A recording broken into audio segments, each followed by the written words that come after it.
What's up, YouTube?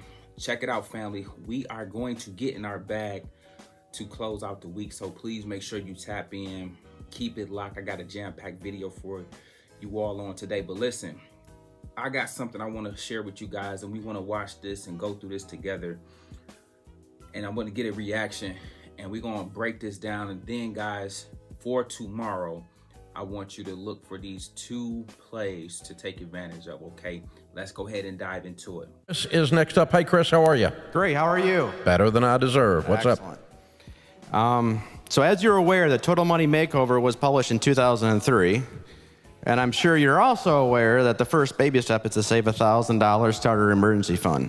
So my question, since the book has been released for 20 years, and with the current dramatic rise in inflation, do you still feel $1,000 is the correct amount to start to be successful with your plan? $1,000 was not enough in 2003.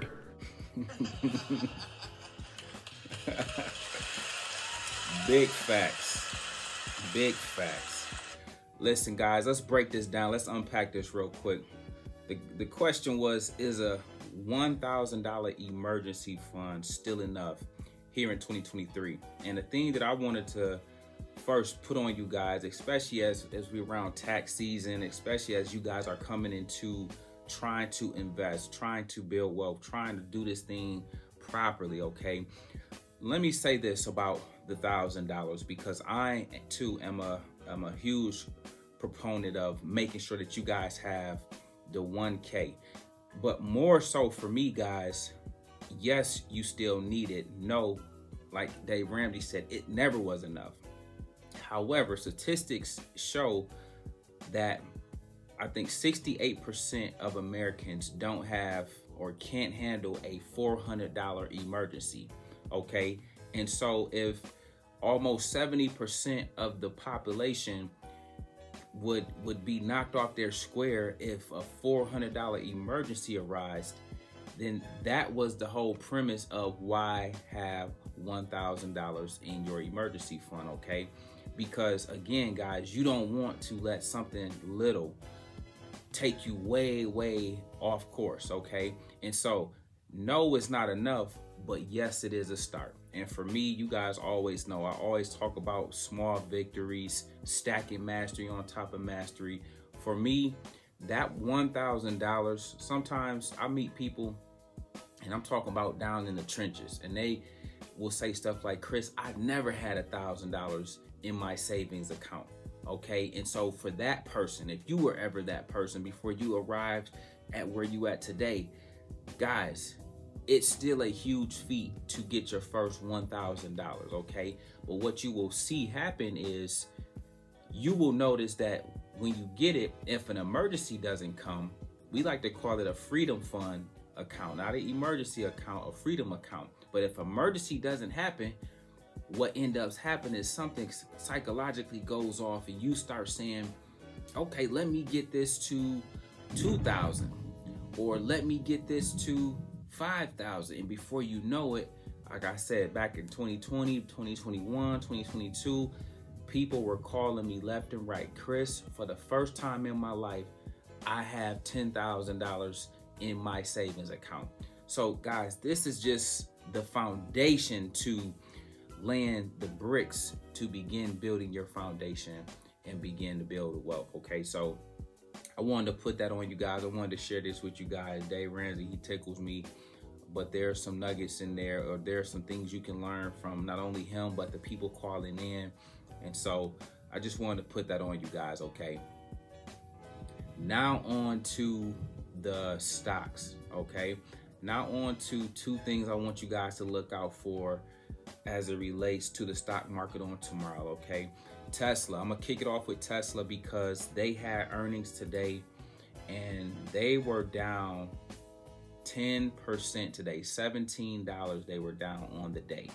In Discord this morning, I talked about the fact that Tesla would come to 160 on today and to look out for that level. And so sure enough, guys, like we are most days, we were spot on with our price targets to the downside with Tesla. But what I'm putting on you guys for today is the fact that down here If we don't hold 160, guys, I need you to know the level we're going to next, okay? And all that simply means is that although it's not over, some people on CNBC today talked about the fact that the high for the year for Tesla is in and they think it's 215, okay?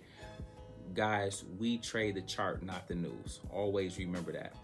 Right now, though, we do have some gaps more to the downside. We got some gap fills to the upside too, but we got some gaps to the downside that will put in play 153, 145, things like that. So again, if we don't hold 160, I need you guys to be on the lookout for a quick ride down to those gap fill levels, okay? However, if they put up a fight at 160 and buyers step in, do not be surprised if we again cover some of the ground we lost today, okay? I wanted to put that on you guys just so tomorrow you can be looking for 160 as support. That means that's to the downside. That's where the stock wants to fall to. If it falls below 160, I want you to look for that 158 level, but understand we can go a lot lower if we lose those supports, okay? Now, guys, on to what I got for you. On to the SPY, okay? I'm thinking about the SPY right now. For tomorrow, please mark these levels to the downside, okay? 410 today was tested. 410 like 36, 410 27, 410 36-ish, give or take, was the low, okay? We did get bought up, but it looked like it was more manipulation, if anything. We got bought up and we closed around 411, kind of near that 412 range, 411.80-ish, okay? Be on the lookout for a retest of 410.50 on tomorrow to the downside, okay? Check that level for me to the downside. We had a hard time getting over 413.65 on today, really 55. So I want you guys to look for a retest of that level on tomorrow, all right? Again, guys, finish the week with a bang. Finish the week on a strong note, but more importantly, finish the week being strategic. Understand the lane, the levels, understand how to play it level to level, okay? You have support, that's to the downside. You have resistance, that's to the upside. When you have that, respect that range first before you wait to see if a breakout happens. A breakout means we would get above 413, which opens the door for 414-ish, okay? And we trying to get to 414 because then that way we can make our way to 416. But if that does not happen, guys, you have to know that to the downside, we want to retest that 411 flat level and then that 410-ish level that we tested on today, because guys, make no mistake about it, 409 and 408 will be waiting to the downside, okay? So again, those are your levels, but again, the game won't come in a linear fashion. They won't hand it to you on a silver platter. That's why I teach you guys these levels every day. So strategically, when you're looking at your charts, you guys can begin to map out, okay, let me see what traps they're trying to set first and foremost. Let me see if there's any patterns developing. Let me see if there's any gap that need to be filled on bigger time frames that I might be overlooking. These are some of the things you want to do. These are some of the things you want to partake in as part of your due diligence on your journey, okay? So listen, guys, we're going to end the week with a bang.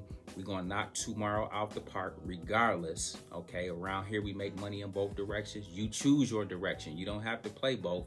I just want you to know whether to the downside, we got our levels carved out, whether to the upside, we got our levels carved out. Be ready to make some money, okay? But more importantly, be ready to reinvest it into your long-term holds, okay? We're not over here just going through the motions. We are investing and trading with a purpose, okay? Please remember that. Listen, guys, I won't hold you up. We make videos like this every day, so if you like this one, make sure you check out the next one. Remember, most people see the end result. Very few consider the journey, so do me a favor. Don't forget to like and subscribe to the channel. I'll catch you guys in the next one. Peace.